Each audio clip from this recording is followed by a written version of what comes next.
Dit even terzijde. Maar wat ons nu te doen staat is met alle man en macht zorgen dat op 29 oktober de Maaspoort zijn eerste voorstelling kan geven.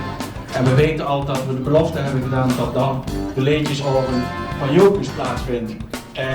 Dus dat is een verplichting aan ons allen om heel adequaat en snel de boel op te pakken en te zorgen dat wij het nieuwe seizoen met die symbolische activiteit kunnen starten.